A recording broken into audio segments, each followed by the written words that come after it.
গোসলের আগে খেলে কি হয়? গোসল করে খেতে বসাটাই বাঙালি সমাজের রীতি।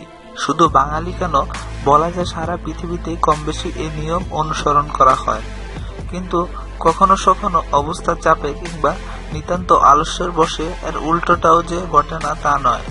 অর্থাৎ আগে খেয়ে নিয়ে তারপর গোসলে যান আপনি, কিন্তু আপনার শরীরে ঠিক কি ঘটে যখন খাওয়ার পরে আপনি গোসলে যান?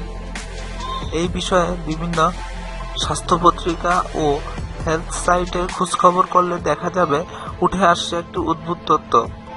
তাতে বলা হচ্ছে, গোসলের সময় আমাদের শরীরের উপরিভাগে যখন ঠান্ডা পানি পড়ে তখন সেই অংশের তাপমাত্রা আকস্মিকভাবে হ্রাস পায়। মস্তিষ্ক তখন চেষ্টা করে ত্বকের স্বাভাবিক তাপমাত্রা ফিরিয়ে আনতে। সেই উদ্দেশ্য পূরণের জন্য ত্বকের দিকে প্রবাহিত হয় শরীরের রক্তের সিংহভাগ। কিন্তু গৃহীত খাদ্য পরিপাকের জন্য পাকস্থলী এবং পাচনতন্ত্রের সংলগ্ন অংশে রক্তের প্রয়োজন। অথচ ত্বকের দিকে অধিকাংশ রক্ত প্রবাহিত হয়ে যাওয়ায় পাচনতন্ত্রে রক্তের অভাব ঘটে, ফলে ব্যাহত হয় খাদ্য পরিপাকের কাজ। সোজা কথায় হজমের গোলমাল দেখা দেয়। তাহলে কি করা উচিত? গোসল করা খাওয়া নাকি খাওয়ার পরে গোসল?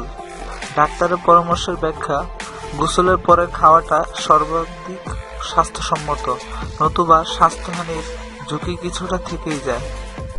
হ্যালো ভিউয়ার্স, ভিডিওটি যদি ভালো লাগে তাহলে অবশ্যই লাইক, কমেন্ট এবং শেয়ার করবেন। এবং প্রতিনিয়ত আমি আপনাদের সামনে নিত্য নতুন বিজ্ঞানময় তথ্য নিয়ে হাজির হই। যদি আপনার চ্যানেলে এসব তথ্যগুলো পেতে চান তাহলে এখনই নিচে সাবস্ক্রাইব বাটনে ক্লিক করে সাথে থাকুন। ধন্যবাদ সবাইকে।